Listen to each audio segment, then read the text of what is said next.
hope you can hear me. Yeah, it seems to work. Are we supposed to wear masks in the room? I actually don't know. So, but please be careful. We are still in the middle of the fourth wave, as you probably know, unfortunately.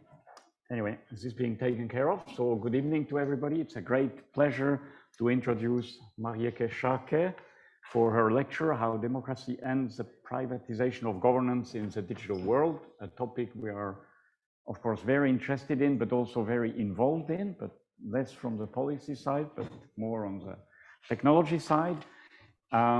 It's also a great pleasure to see, actually, Marietje. We have worked sort of together for the last couple of years, but we had actually never met. As many people, you know, we have pure Zoom operations. I'll come to this in a minute. And so you probably saw her CV or know her already. She's a Dutch politician. She served as member of European Parliament for the Netherlands between 2009 and 2019, 10 years in Brussels. An extremely interesting experience, I'm sure. Members of Democrat 66, an alliance of liberals and Democrats for Europe party. Maybe more to the point, internationally, she's very well known for her action in cyberspace and for governance of cyberspace. For example, the Wall Street Journal called her Europe's most wired politician. That could mean many things, right? But I think we know what this means. And CNN also called her a rising Dutch star, passionate and on public case for liberalism and globalization. Well, liberalism with some governance, I presume. Okay. And Politico named Marietje Schaake the ultimate digital member of parliament. We could meet a few more in Switzerland. So if you want to switch sides, welcome anytime. Okay, she's also a great influencer. If you look at her Twitter channels, she has 70,000 followers. Makes me very jealous, Marietje. And she has many hats. Okay, I'm not going to read all of them, but currently she's International Policy Director at the Stanford CyberPeace Center and a fellow at Stanford's Human-Centered Artificial Intelligence Center. And both of these are, of course, topics we are super interested in. And she also is the president of the CyberPeace Institute, which is in Geneva, just down the road. That's actually how we met. And the mandate of the CyberPeace Institute, which is an independent institute, lobbies for cyberspace at peace for everyone and everywhere, to reduce harms of escalating conflicts in cyberspace. Certainly over the last couple of years, we have seen how important this is. You can also read Marietje in various newspapers. I just saw a New Yorker article actually that was about your role, a very nice article about you. Something that I find super interesting, and I'll finish there because the interesting part is, of course, Marietje. At Stanford, she teaches two classes. The first one is AI and Rule of Law, a global perspective, together with a professor from the law school. And she teaches also governing artificial intelligence, law policy and institutions. And she teaches with law professor David Friedman and with a justice from the Supreme Court of California. Now, the reason why I say this, and I say it here in this audience, is that I would love that we have these sort of classes at EPFL. And I hope that at some point, Marietje, maybe you can also visit EPFL. So it's great to welcome you to EPFL. Looking forward to your talk. Thank you very much.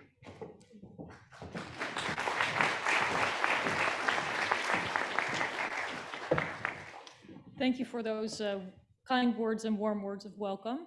So nice to be here, to finally be able to see people in an auditorium again. So I really look forward to your questions as well, and thank you for coming.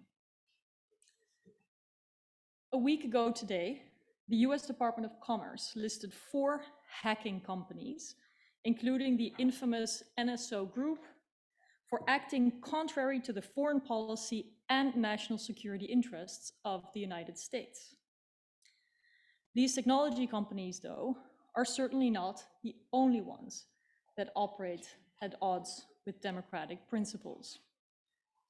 Also last week, UN experts expressed their concern about the growing use of mercenaries in cyberspace.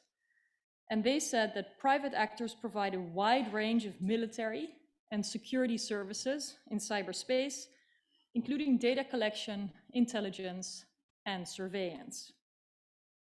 And they urge states not to use such services and to stop facilitating these companies as well as other private actors that contribute to malicious cyber operations. They continued by saying the use of private actors poses a particular challenge to accountability for abuses that occur through cyberspace, in particular across jurisdictions. And increasingly, we see how governance and power in the hands of commercial technology companies ends up eroding democratic principles and practices. And today, I want to focus on technology and public responsibility, which I fear can easily get lost between detailed technological expertise, which is very important and I know is being taught at this university, between commercial technology interests, but also the complexity of software and the lack of accountability mechanisms throughout the digital ecosystem. A singular focus on rapid innovation, greater efficiency, more convenience has actually led to an erosion of agency for public institutions and the applicability of democratic norms. When we look at security specifically, cybersecurity incidents are in the news almost every day now. There really is an avalanche of incidents: surveillance, hacks, leaks, intrusions, data thefts, the list goes on and on. Now, of course, and some of you may want to remind me of that, the challenge of securing data and digital infrastructure is by no means a new problem. But what is new is that as technology has advanced, so have attack surfaces and tools or methods to infiltrate, weaponize, and destroy entire digital ecosystems. What we see is that digitization touches more and more parts of people's lives, more and more sectors in society. And so digital intruders can now surveil private citizens and extract classified information from governments, even without making headlines. It just happens so often. And I think the question is whether the public, our citizens, and our democratic leaders understand the implications of this dramatic shift and increased risk throughout the entire system sufficiently. Because intrusive tools, hacking tools, infiltration and exfiltration tools are no longer just in the hands of national security services as they once were. There is a growing and so far hardly ever illegal market of intrusion as a service. That means that intelligence-trained security experts have commercialized and sort of democratized targeted surveillance, in the sense that it has become available to more and more people who can afford these services. Meanwhile, democratic governments have barely acted, even as these companies allow anyone who can afford it to go against those very stated policy goals of democratic governments and the democratic values upon which they're supposed to act. Think about the implications for press freedom, freedom of assembly, and the right to privacy. You may have read the investigative reporting of the Pegasus Project, a cooperation between different journalists that have brought to light a lot of what this market is capable of, and they torpedoed the harms to the front pages of our news services. But what is striking is that actually allowing this industry to continue unregulated effectively means condoning attacks on democratic principles and universal rights. Now, personally, I first became concerned about European companies selling surveillance tools to authoritarian regimes during the Arab Spring in 2011 when I was serving in the European Parliament. I went to countries like Tunisia and Egypt, Lebanon and Syria, Turkey, where a lot of them fled to, and spoke to peaceful demonstrators and activists. And as I tried to understand what their motives were to rise up, what they wanted to achieve, they also shared very concerning anecdotes of being violently confronted by the police with information that they had deemed to be completely private. So it meant that their devices were compromised and the information was used against them. And what was worse was that there were European companies in the forefront of selling such tools that helped the police and military intelligence, for example, obtain this private data covertly. Even while at the very same time, European governments kept urging the leaders of Tunisia and Egypt and Syria to by all means please respect the human rights of the populations that were peacefully assembling and asking for more freedoms, more justice, and more opportunities. But the surveillance contracts sent an opposite message from the political one. I then spent about a decade trying to tackle the surveillance economy and advocating for digital rights of citizens everywhere.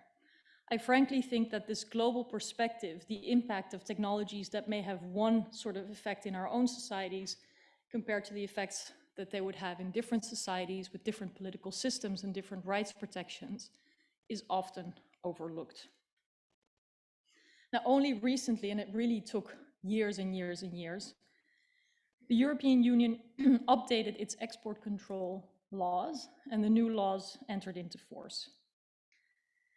And for me, it was a little bit of a frustrating celebration, if you can call it a celebration at all, given that the strictness of protections was actually quite watered down.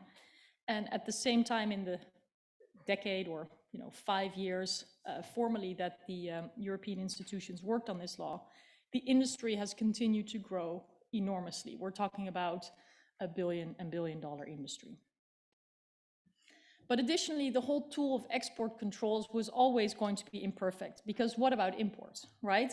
And what about accountability for the use of these systems, not only by dictatorial regimes, which is a challenge, but also much closer to home when we look at the United Kingdom, the Netherlands, France, or other democratic governments. Their lack of openness about the way in which democratic states are outsourcing certain capacities, often offensive cyber capacities, to companies, hinders public accountability.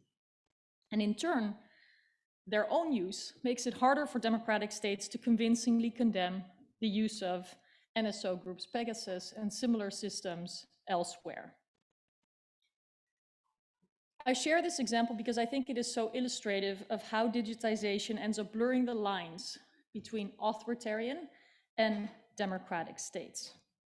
Because after all, when democratic governments are hiring these types of mercenaries to go after crime or terror suspects, they too are fostering the same business, same companies that could in turn use credible, legitimate contracts to gain ground in countries where their same products and services are sold to go after journalists or opposition figures and critics of state authorities. It's actually more difficult to attach consequences to the very actors whose services your own police forces are using. And so perhaps that explains the lack of transparency on the part of democratic governments. For example, in the Netherlands, the country that I know most about, the authorities do not answer freedom of information requests about which companies work for them. But they do claim that the government does not do business with companies that also do business with shady regimes. Now, you can call me a cynic, but when I hear statements like that, alarm bells go off. It's not clear, it doesn't really tell me anything. It sounds nice, maybe, but I have more questions than answers.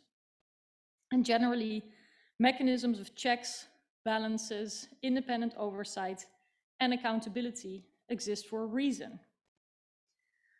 But when we look at the role of technology throughout our societies today, the role of companies particularly, many of those countervailing powers are effectively missing. And that brings me to the key point of my talk today. Why democratic principles must guide how we govern and secure our digital infrastructure.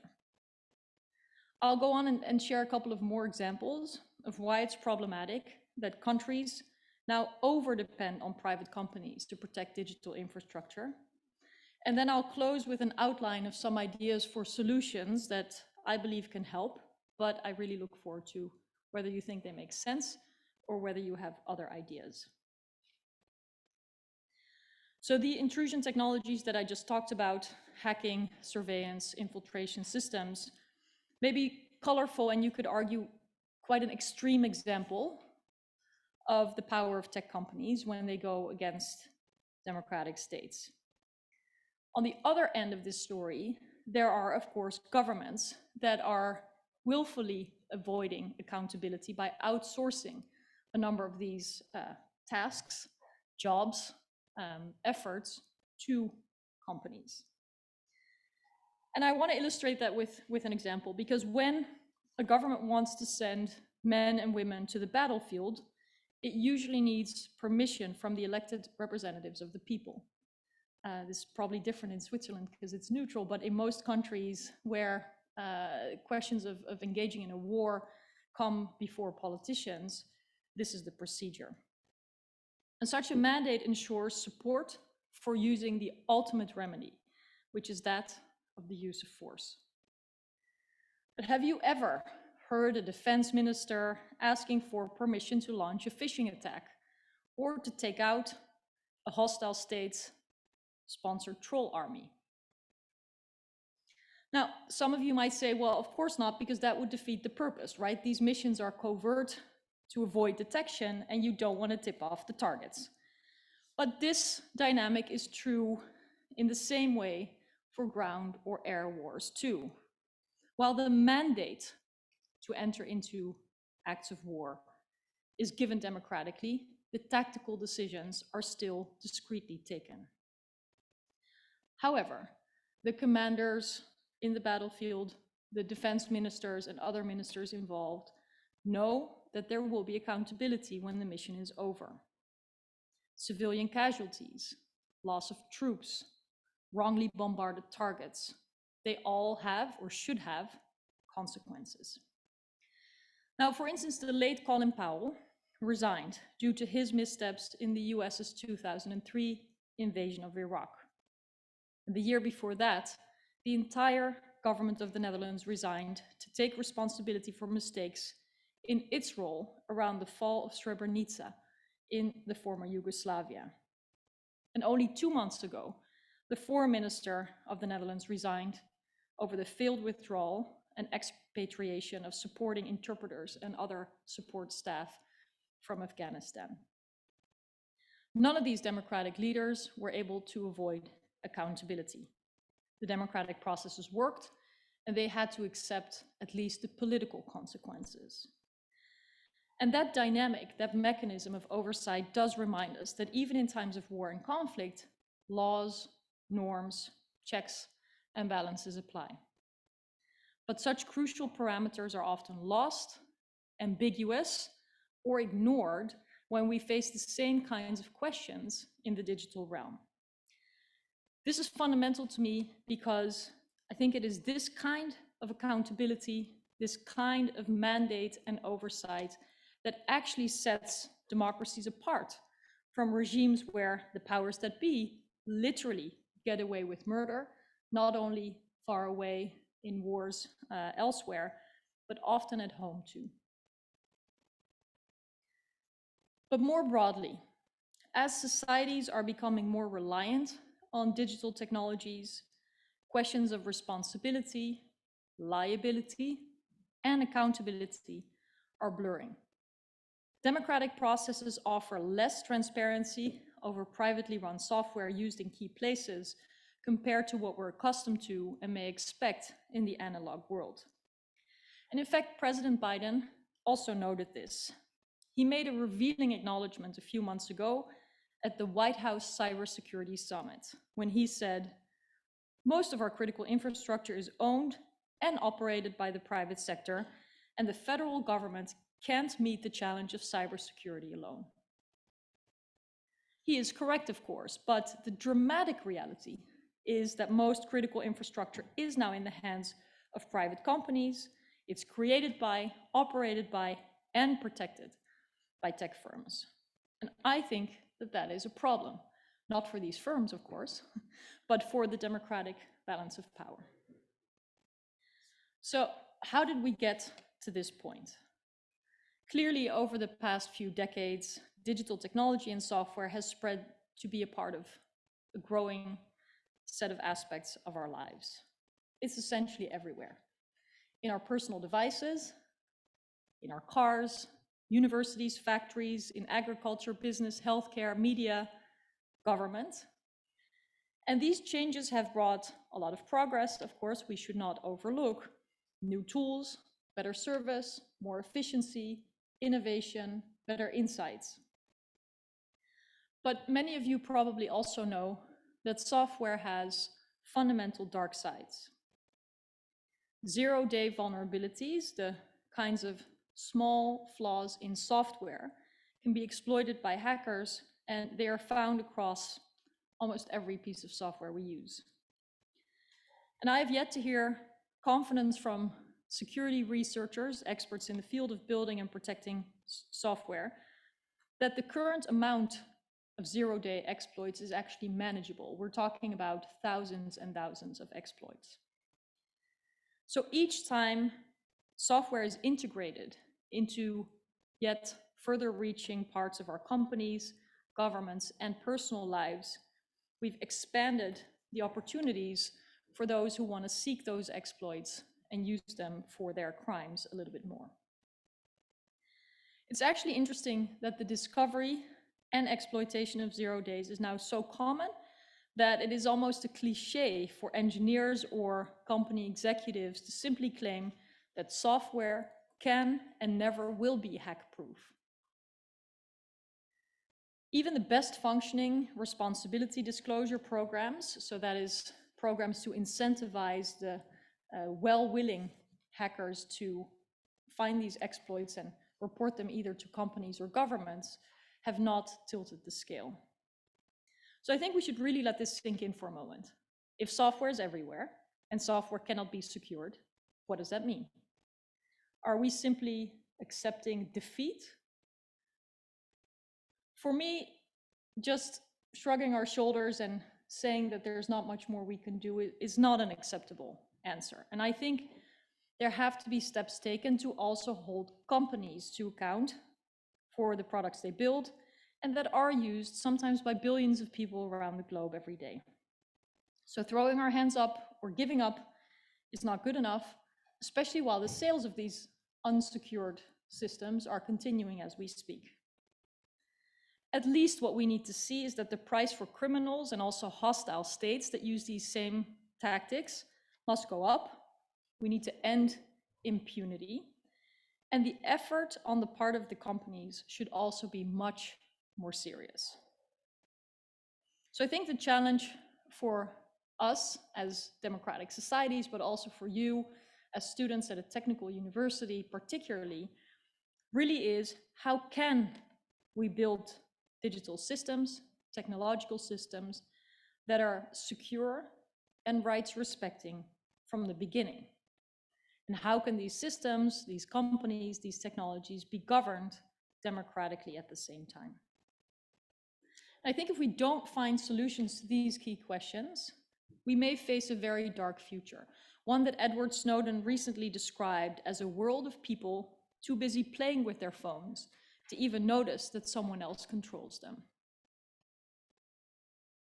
Now, one key ingredient, I would say a horizontal ingredient of any solution, should be that the public needs to understand the impact of technologies used throughout societies. But that too is easier said than done. Access to information, but also knowledge about a lot of these technologies is lacking. National and state governments, local governments have little way of looking in detail at how software that powers hospitals or electricity networks actually operates, or to independently assess the risks on the networks, attacks that take place. We have a reality of trade secret protection, so intellectual property, that really gives companies a lot of protection, never to reveal the sort of secret sauces that they work with.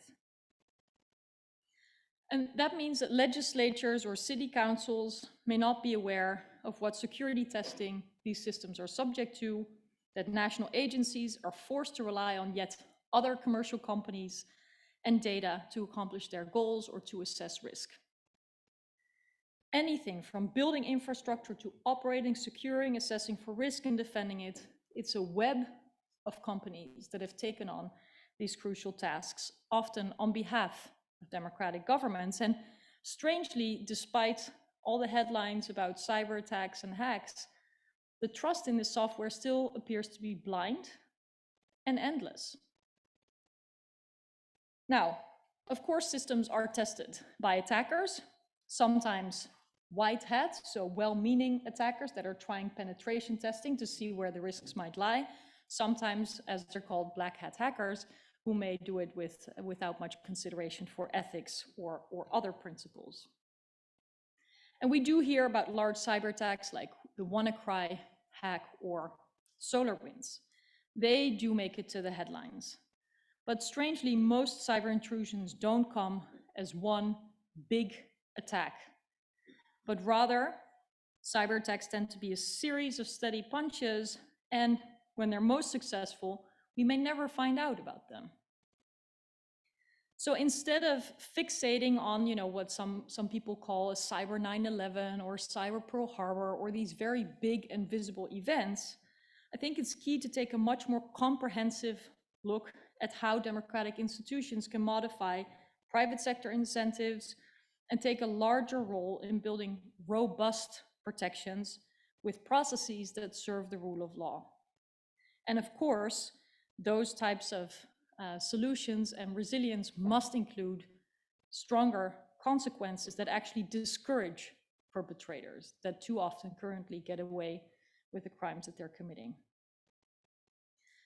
But when we look at laws and regulations today, they don't incentivize companies to invest in security. I'll give you an example. Last May, the Colonial pipeline was hacked. I think you've probably read about it. People in line at gas stations, critical infrastructure disabled.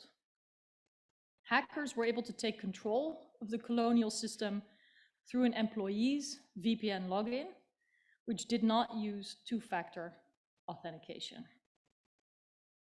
And of course, some of you might say, well, that's not a very good protection, but becoming the victim of a cyber attack, however it happened, is a terrible problem for any company or public institution. Many employees in hospitals, here at universities or at other companies are not experts in digital security.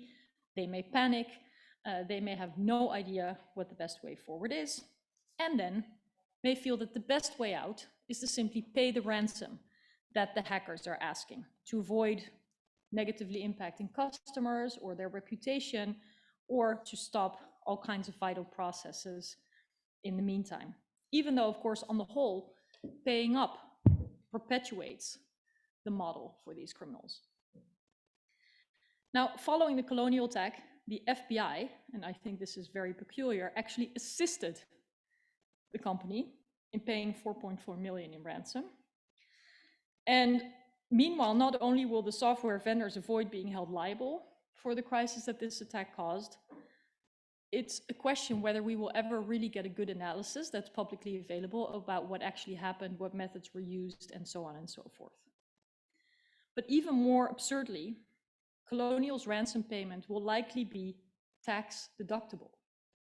Speaking of incentives. So we need to really think about how the current system works and who benefits, and I think the incentive structure is really almost upside down. On the other side of the equation, as I mentioned briefly before, democratic lawmakers have not nearly done enough to mandate protections. In the United States, any type of regulation that did pass is a patchwork depending on what state legislatures have done most of the time. Whereas in the EU, policies have gone further. They still have not placed sufficiently targeted regulations with the vision of making sure that public values are leading and that place limits on privatization of everything across the digital spectrum. And then globally, there's not enough collaboration. The regulatory vacuum that liberal states have left has created fertile ground for the attacks that I mentioned, but also for non-democratic states. Authoritarian leaders are clearly taking advantage of the legal vacuum that exists internationally, and for them, new technologies are simply another tool in their arsenal to grow their control, influence, and power. Authoritarian governments have hired private spyware companies to surveil on their own citizens and dissidents. And as I mentioned earlier, private firms in the West have been more than willing to sell the tools of choice to authoritarian states.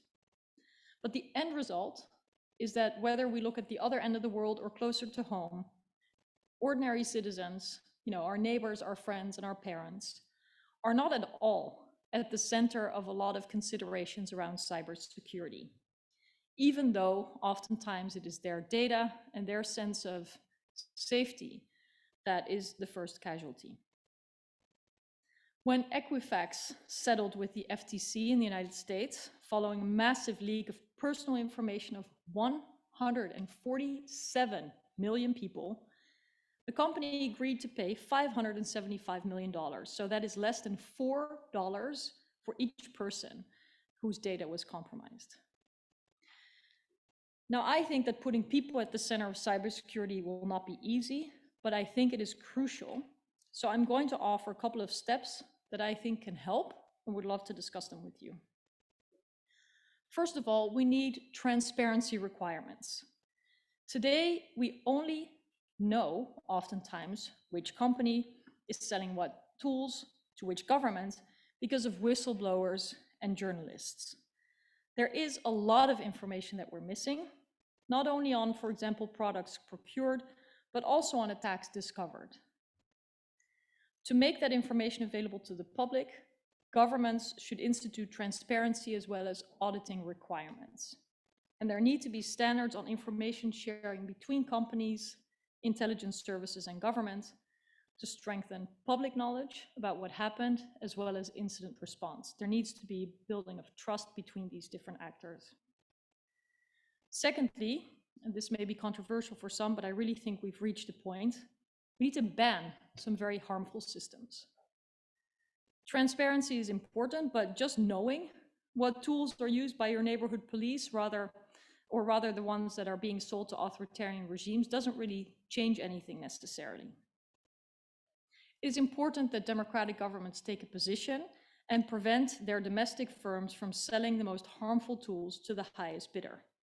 This could also be mafia groups, for example. It's not just democracy versus authoritarian states. I think tools like Pegasus, the hacking tools of NSO Group, really should not exist on the market, and they should certainly not end up in the hands of human rights abusers. As Edward Snowden pointed out in a recent article, there is no market for bioweapons. Why would there be a market for cyber weapons? Thirdly, we need to turn around this incentive structure that I told you about and make sure that there are incentives and also is a push to build safer products. I mentioned how it is quite backwards oftentimes, and that criminals can attack and make money and never pay a price. Software companies may not be incentivized to do more because it costs money for them, while the cost of breaches are not paid by those companies. They often fall on the shoulders of society at large. The public pays for them. And individual citizens are stuck in the middle. They may feel powerless, and I think that that really needs to change. Government should require companies to invest more in building safer software and systems and hold them liable. When attacks are successful, and there was negligence on the part of software providers, there should be a price. Fourthly, slightly different in focus, is there should be requirements for system updates. The public sector particularly really stays behind in terms of keeping their operating systems and software up to date. When we saw that even a simple preventive measure as two-factor authentication was not in place with Colonial, then it doesn't even take a very complicated attack to be successful. And it's unfortunate that there are opportunities from the perspective of attackers throughout many systems. But let's also consider the very human considerations that people have to make. Imagine yourself in the shoes of a director of a local hospital, and you have to choose between hiring another IC nurse or updating your IT systems. Under the pressure of the pandemic, we can all understand how easily that decision will be made to hire more medical staff, but it's a very challenging consequence from a cybersecurity point of view. So I think there should be guidelines and minimal standards provided to put in place safeguards, develop requirements for companies to update outdated systems that pose national security risk.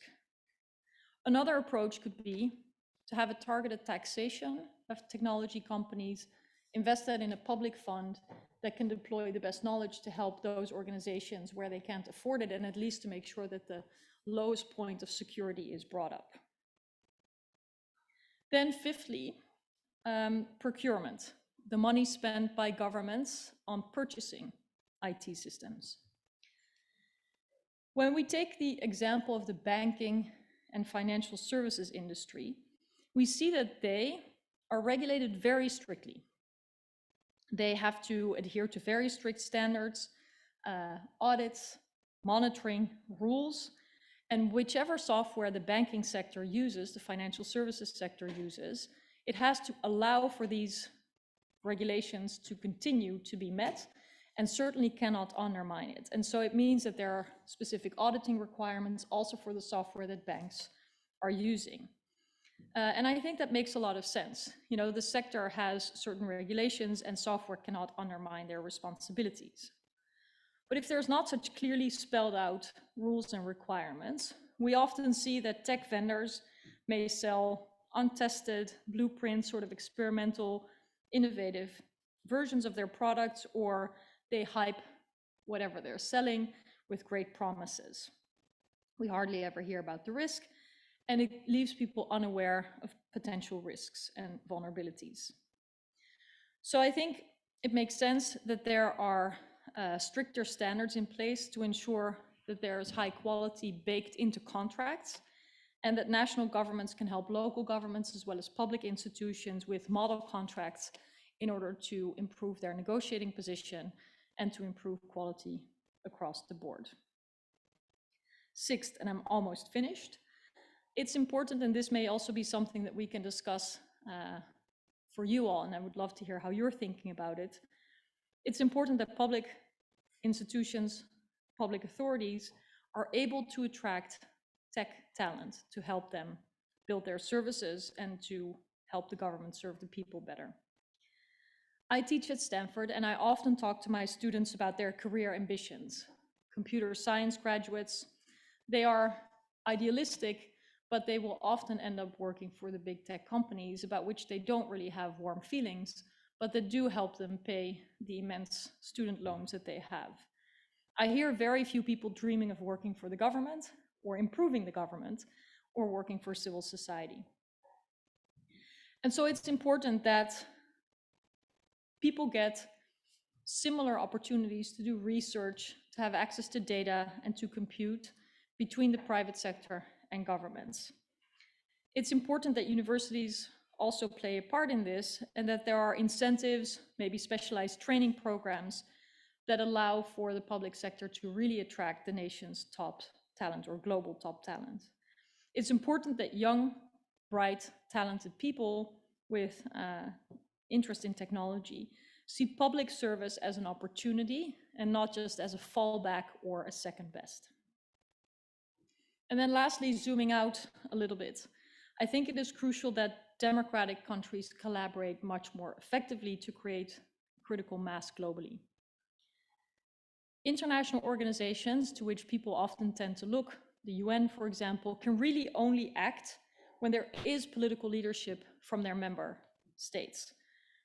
And given the international nature, the cross-cutting, cross-border nature of technology itself, the crimes and attacks committed, trade and data flows, it is important that democratic countries create shared frameworks and coalitions that strengthen international law regarding either hacking and the consequences, the need to have attribution, or, for example, guidelines in public sector oversight. I think such partnerships will be essential in everything from punishing and attaching sanctions to perpetrators to banning the sales of hacking systems to authoritarian regimes, for example. And I can well imagine that accountability mechanisms such as international tribunals, but also attribution mechanisms, so understanding who is responsible on the basis of trusted facts, can be the result of such coalitions of countries working together, seeking to protect shared principles, but in entirely new contexts. And so finally, maybe we can end on this for the interaction as well. I think your voices of people who know about technology, who are curious about technology, are really critical. I think we both need, as I said, technical expertise to support the government, but also new interpretations of existing laws in light of changing technologies, because it is not just the tech that's developing. It's important that laws and other key contexts also are matching each other. For example, good governance standards, innovative ways of regulating or preserving and renewing democratic principles.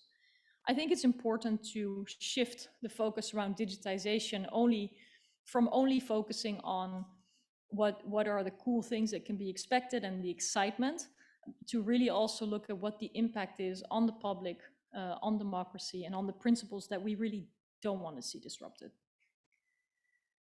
I worry that every time we hear about a hack or a data leak in the news, sure, we see reflected a primary impact, right? There's been an attack, there's been a breach, and there are victims. But there's also a secondary effect. People like my parents or my colleagues who don't focus on tech so much, they lose trust when they never hear of perpetrators being caught, when they think that democratic governments are incapable of meeting the moment around digitization, or when the impression emerges that democratic governments are simply not capable and not capable anymore of governing these technologies. It gives people the impression that either the private sector, big tech, or malevolent attackers have the upper hand, and that is bad news. If democratic governments do not do more to also lead by example in the way that they use technology themselves and in the way they make sure that there is regulation and accountability for tech companies as there is for other companies, I fear the problem will get worse. I think it's important to focus more on people, their rights when they are at stake, not technical complexities or tetrabytes that are being compromised. So if democratic leaders are either unable or unwilling to make sure that digital disruption does not impact negatively the rule of law and democratic values, then we may end up looking back at this era of rapid digitization and privatization as the bells that spelled the end of democracy. And I truly hope that it will never get to that. Thank you.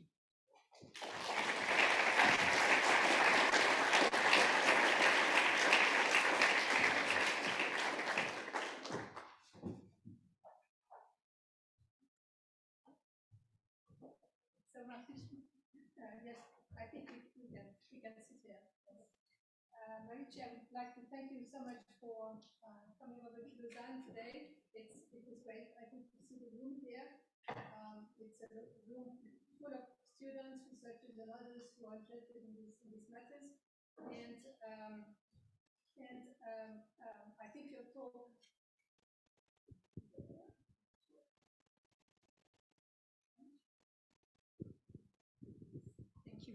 Sorry.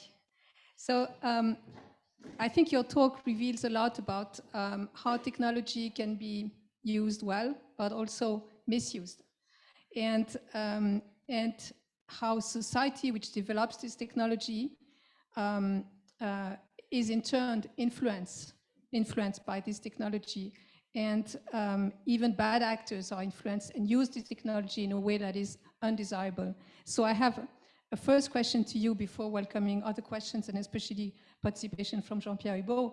That is, look at us here at EPFL. There are dozens of students and researchers, as I said, that work on digital technology, which, if they are misused, may contribute to weakening democracy, weakening security and privacy. So what is your advice to us? What is your advice so that this does not happen, that none of us is involved in misuse, and that all of us basically contribute to building digital technology, in particular for beneficial use? Yeah. Thank you. I think we could talk for 2 hours about this question. It's really very layered, but I think it's a critical question. So maybe first of all, let's challenge everyone's thinking about whether the problems we're seeing are really abuse of technologies or also use as expected and intended. Yeah.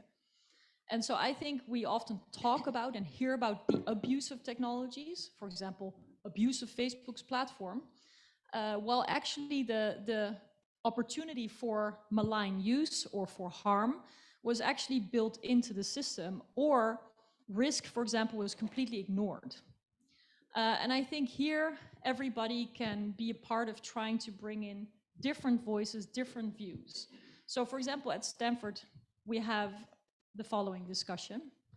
Stanford, as you may know, is most famous for its computer sciences and its research there. But actually the success has become kind of a flaw, in the sense that some computer scientists may graduate without ever taking any other courses looking at, for example, politics or psychology or international relations or law or things like that. And so now there's a university-wide effort to try to give people a broader education, right? Not at the expense of the specialization and the really key skills that they, and I'm sure you, are working hard for and very focused on, right? You can't focus on everything at the same time. But the idea that you may anticipate and simply expect that there will be unexpected consequences, and I think this is particularly important with artificial intelligence, where actually the excitement is mostly about what the machine learning may come up with, what people had never anticipated. But if there is so much of the unknown and so much real experimentation essentially going on inside systems that are rolling and learning and evolving over time, then you do want to think about, wait, how can we trace back how, you know, a decision here led to an effect there? How can we document it so that we can not only guess ourselves what has happened, but also share with others? And I think there are questions about at what time is it responsible to put these new technologies, about which a lot is still unknown, right into society? Or do you want to build in some more time to learn more, to mitigate some of those negative unintended consequences before putting it out there? And I think in smaller or bigger ways, whenever you work in a lab or in a company or maybe creating a startup, to not only think about the excitement you have about the opportunity, but also to pause a little bit and wonder, what is the worst case scenario that could happen with this technology? I think we need a little bit more of that. That's a very fine balance, actually, between innovation, precaution. That's quite difficult to reach, but that's incredibly important. Let me also welcome Jean-Pierre Hubaux. Jean-Pierre, would you like to join us? Yeah. We will now be three for the rest of this session. We have about 10 minutes conversation, and then we'll open the floor to questions from the audience and also for to participants on Zoom. And I would like, so Jean-Pierre is a well-known professor here at EPFL. Marietje, just for you, because you may not know him as well as we.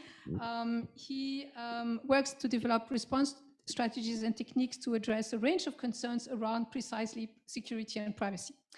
And in particular, techniques that preserve security and privacy while working on the data, you know, on the information that may contain private elements, that should be authorized, that should be available only to some authorized users. So it's something that is intended precisely to address some of the challenges you talked about.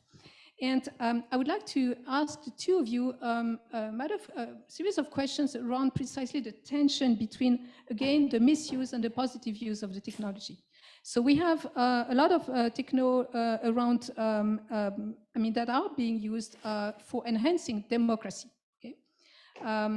In the sense that democracy, which has been on for many centuries, at least 3,000 years, has had periods of ups and downs. Okay, so it has gone through periods of autocracies, where democracy was very weak, and recently in Europe, a lot of disinterest from citizens for conventional democracy, for conventional ways to participate in democratic life, and also mistrust of elected officials and governments in general, for them to be able to address our problem. I mean, are governments able to address my problems? Okay. And therefore, these people are turning, of course, to other possible solutions, which are not representative, not legitimate, and that's a problem. However, despite these problems, there are some quite interesting initiatives, with digital democracy, e-democracy, e-citizen participation. These initiatives, in my view, are very promising, and they happen in Scotland, in Estonia, in Finland, in Paris, with participatory budgeting. What do you think of these things? Does this reveal something that makes that maybe we are wrong in trying to perpetuate, a certain form of democracy, and despite the danger that that digital technology is misused, it should also perhaps we should be more open, to more creative ways of expressing concerns and opinions in this regard. Yeah, so I'm all for experimenting with more participation, with new interactions, which is, I think, something really valuable that technology has offered, right? To interact over distances, to involve people even if they can't sit in a room like we do today, maybe to identify different potential partners in sharing concern for the same topic, which would not have become coalitions otherwise. But the key, I think, and also is still a bit of an answer to your first question, it's all about governance. When you ask, how do we make sure that technology is used for good? Then the first thing that comes to mind is, after serving, it's a bit of a trauma, maybe 10 years in elected office. Who decides what good is? It's the peaceful fight, but, that takes place in city councils, in parliaments, in citizen coalitions, maybe the most innovative ones, all the time. The whole point about the democratic process is to balance out these different interests and to have a process that allows for different views to come together and to create a path forward. And I think these questions of governance, so how do you make sure that there is legitimacy in those who decide what good is, for example, right? And it's not just one CEO that says, my technology is great, it's really good, it's great for society. That's not enough.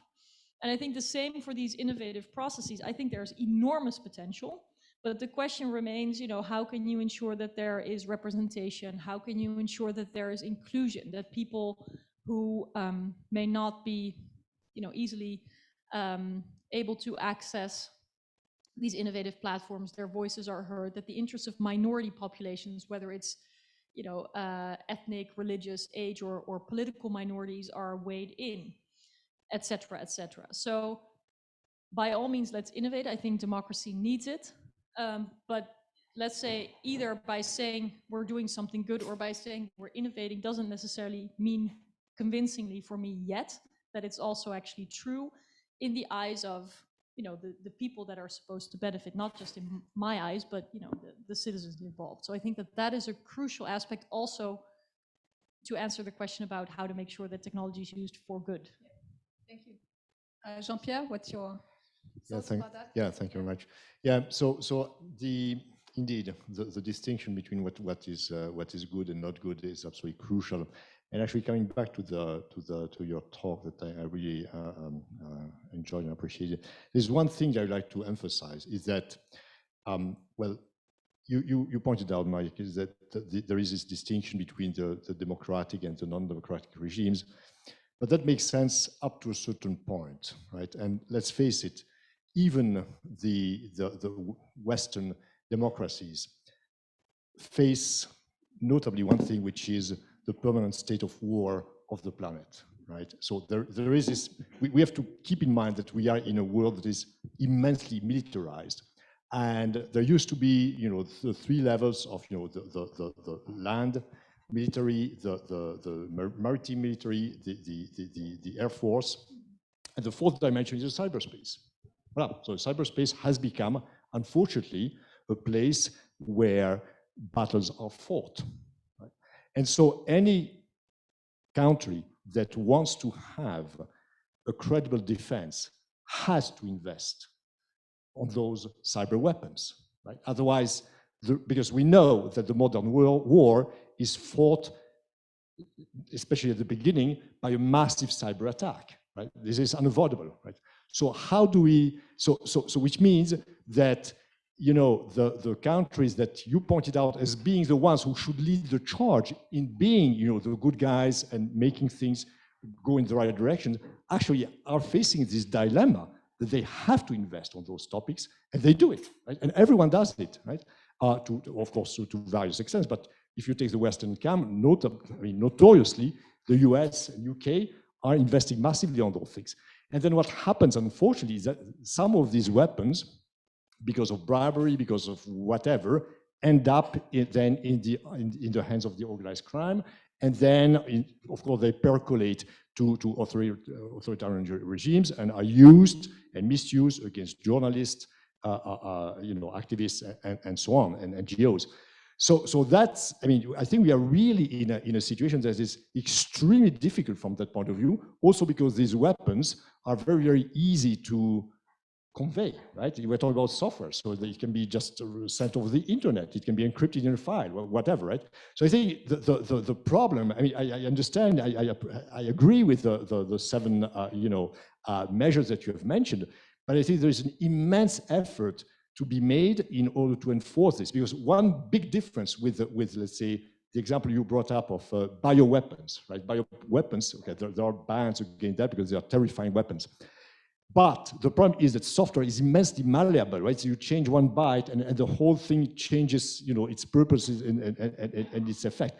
So I think the problem is that we are still vastly under equipped in order to face the intrinsic complexity of software. And this is the reason why we have set up the Center for Digital Trust, and actually Martin Vertali, who introduced you, the discussion we had back in 2017. What should we do as a public institution in order to, let's say, move forward with respect to the agenda you have pointed out, or the kind of, let's say, concerns that were already very present at that time. And the main conclusion was, at the time, we have to work together, as you pointed out. We have, as a university, to work with companies, with we also have the ICRC on board, the International Committee of the Red Cross, and others, in order to jointly provide, let's say, responses to this challenge. But I think we are still at the very beginning of the story. It's going to become worse in the future because of the evolution you have pointed out, machine learning, AI, and quantum computers, and which means that the technology is going to move forward extremely fast, and catching up with all its implications, all the nefarious implications, is a major challenge for mankind of the same magnitude of, say, for example, climate change, or a depletion of some of the crucial resources of the planet, and so on. So it is really a major challenge that is maybe not always completely understood as such. You want to add something? Maybe briefly. So I agree. I think what I'm trying to say is the following. Given that states want these powers, need these powers, right? It's almost a given now that offense is required for defense in the digital realm. It's really important to think about. You know, can you imagine a war where tanks need to shoot others in order to protect, right? It's a very different dynamic that there is the expectation of attack to defend.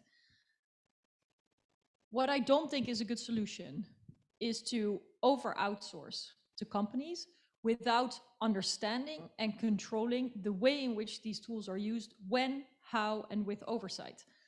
Because we must acknowledge, it could be a topic for another lecture, that the companies themselves have increasingly become and are becoming geopolitical actors.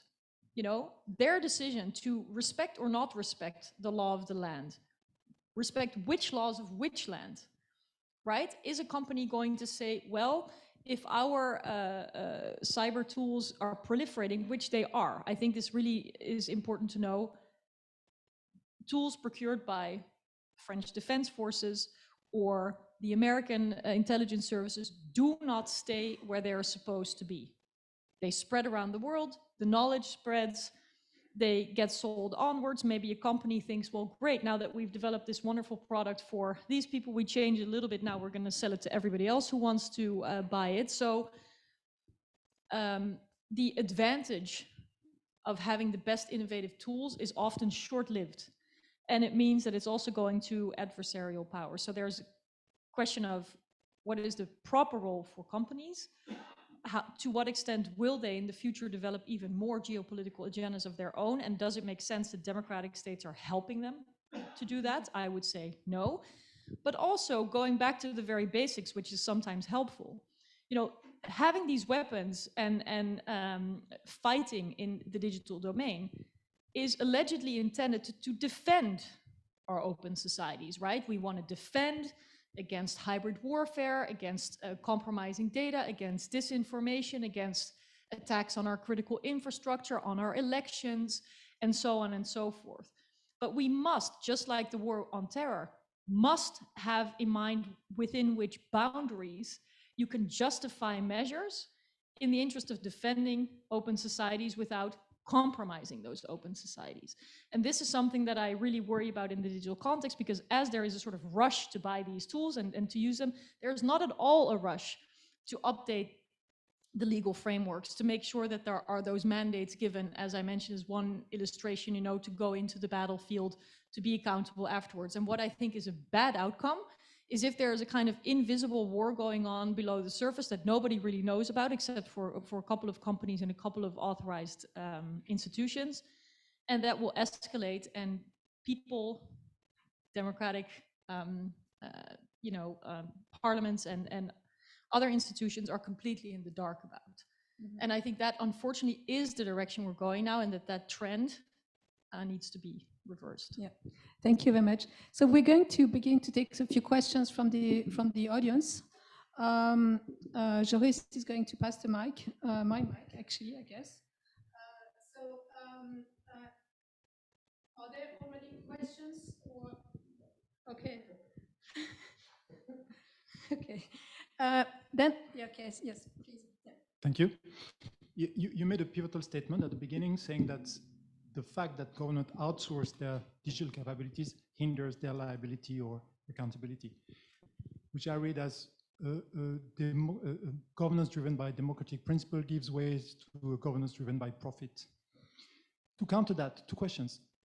Could these digital weapons be classified as weapons, and in which case will they fall under weapon regulations, and will that be effective?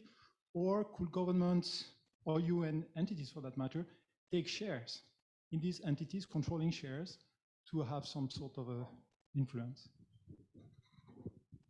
Thanks. Yeah, I think this is all possible, but it's not yet where we are.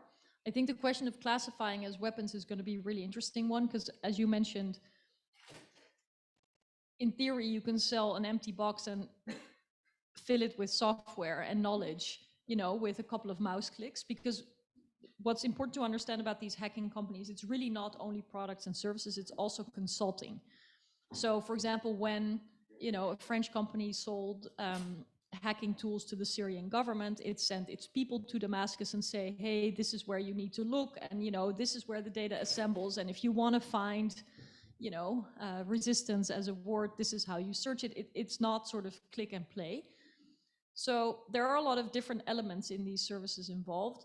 One, I think, area to look if you want to see the tension that we're currently dealing with is how espionage is qualified. Currently, there's a kind of consensus among states, including democratic states, that espionage cannot be considered an act of war or should not be punished. As such, everybody does it, and where do you begin? But when you look at the Exchange server hack, that was also a massive hack, there's concern about what is a proportionate harm or risk to the system with the aim of espionage. And so I think the question here is, when will there be political will? This is all about political will. Things can change tomorrow. To say these kinds of methods are disproportionate, these kinds of tools are risky for proliferation, disproportionately harmful, will backfire, right? I think that is the real thing that democracies need to understand. Maybe they're in the driver's seat now, especially a country like Israel has tons of very, very successful companies in this space. How will it look in 10 years?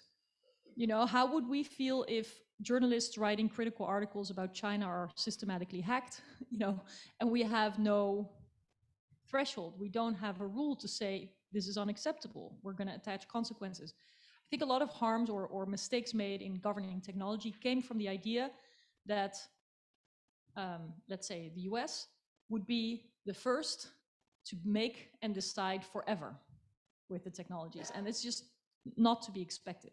So I think it's important to have clear rules now so that those can be led by democracies and that the international agreements are not led by non-democracies at some point, right? So speaking of this, actually, and I think that the question is indeed extremely relevant. If we take one example, which is taken from more, let's say, weaponry, some progress has been made. So some weapons have been banned, right? So say take mine anti-personnel, so the personal mines, right? So those some weapons are considered to be so vicious and horrendous that there is a ban. So there's a definition of what such a weapon is, and it is banned, right? And so there've been years of work to achieve that remarkable goal, right? The problem is that in the case of software, this seems to be unattainable. And the reason is that there is a huge gray zone and it's a completely moving target, right? In the sense that software can be ad infinitum malleable. One can change one parameter, one can change this, one can change that, and just defining just writing a document that defines what is acceptable from an ethical point of view and what is not seems to be a task that is unachievable. What do you think? It strangely reminds me of something in a different sector recently. So synthetic drugs are infinitely malleable, right? You can change them with little ingredient and it's a different drug than the drugs that are illegal.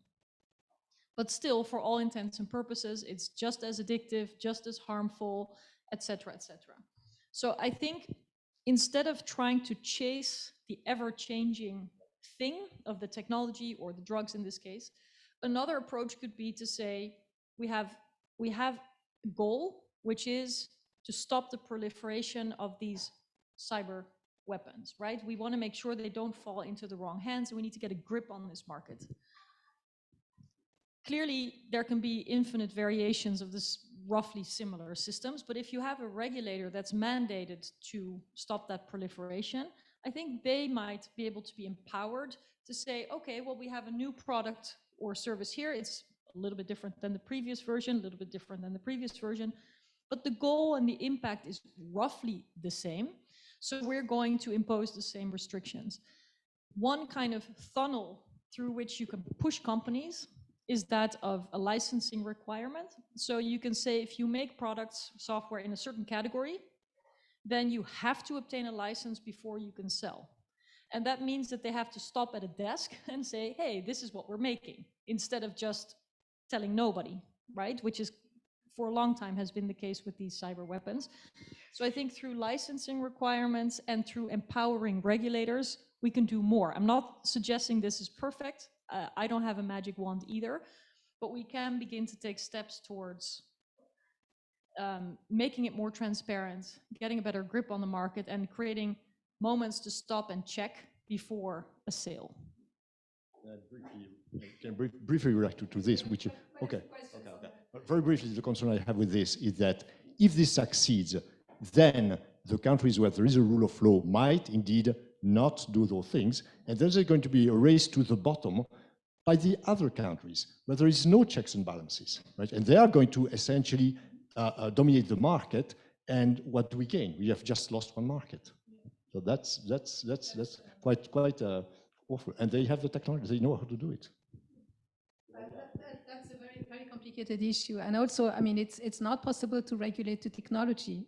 You don't have something like a software liability either. You know, you can regulate actors, you can regulate applications, and this is indeed what the EU regulation draft regulation on AI is taking as a route to regulate based on the risk involved in certain applications.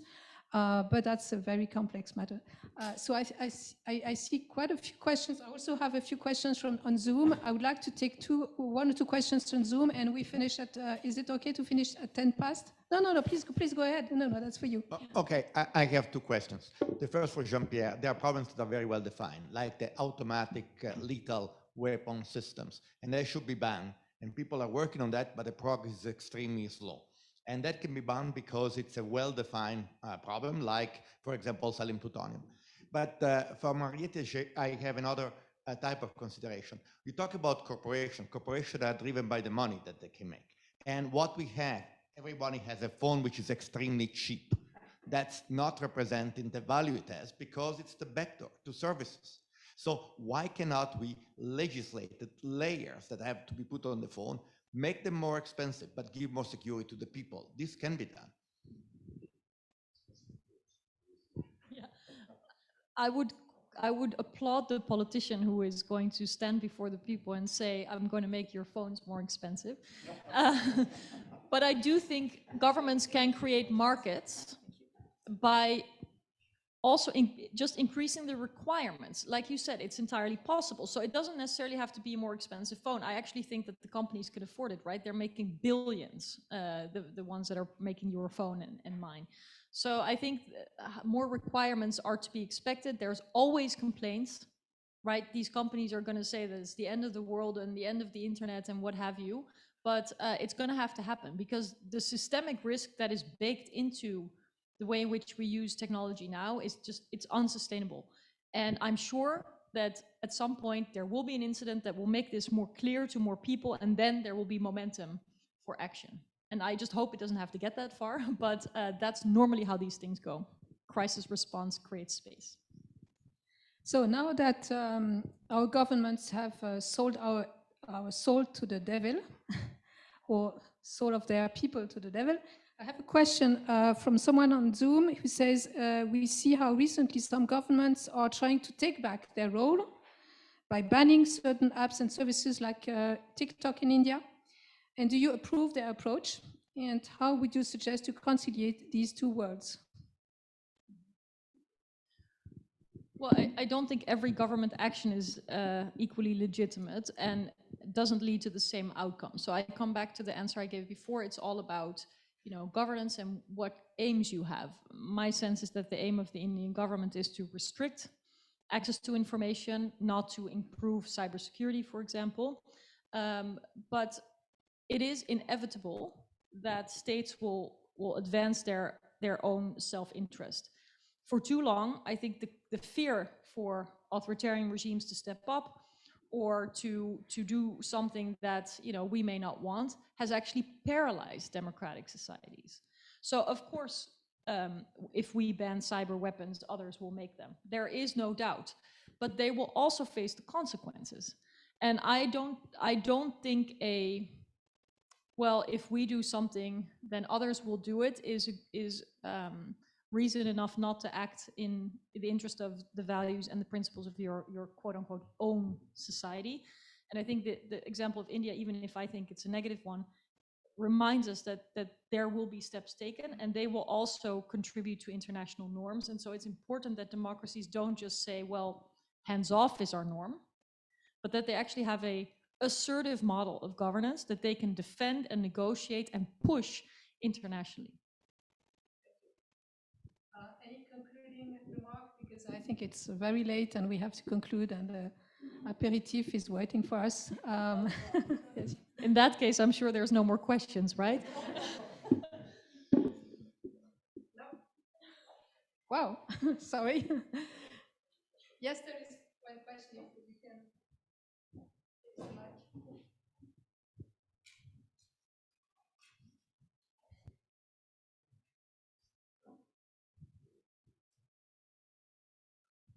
Hello. So I want to ask, what do you feel about privacy by design? So for example, in this Cambridge Analytica scandal, we saw that the democratic process was under threat because of private companies collecting excessive data, or data that is willfully being sold away to these nefarious companies. So how do you consider this privacy by design as a solution to this threat of cybersecurity against democracies? Yeah, so privacy by design is something that indeed is an overall framework, right? It doesn't tell you in detail how to technically implement things, but it is a useful framework to take into account when designing products, because it is true that both security and privacy for too many years actually have been addressed as a kind of an afterthought. So there's a product, and then because there's another phenomenon, which is competition, right, between providers. They have to go fast, they have to deliver, and there are deadlines, they are late. And so what really matters are the features that are provided, and the security, privacy are maybe sometimes neglected and retrofitted afterwards if it appears that it really has to be the case. So preventing this is embedding the process of taking privacy and actually also security into account when designing new products and services in order to fortify the whole system. And also, but this means also, as was pointed out before by Professor De Micheli, that this comes with a price, right?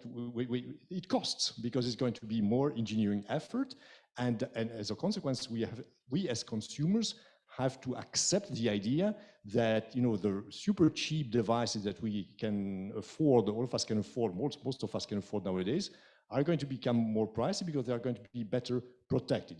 But I think this is something that we have to accept as the price to pay for our privacy and therefore for our freedom.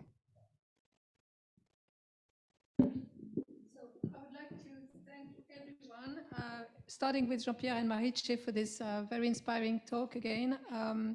As I said, I think it really puts forward the many challenges that we have in developing a kind of vision where we would like to be in, I don't know, 10, 15, 20 years. I don't know if it's clear to you. I don't know if it's clear to you about where you would like to be, where you would like to see society in 10, 15 years. I think it's very, very unclear and very challenging, because if we don't have that, we don't know what to do now to either reach that vision or avoid the undesirable consequences of what we are doing now. And with that, I would like to thank everyone again, and especially Marietje and Jean-Pierre. And let's meet again downstairs, I think, for the apéro. Thank you.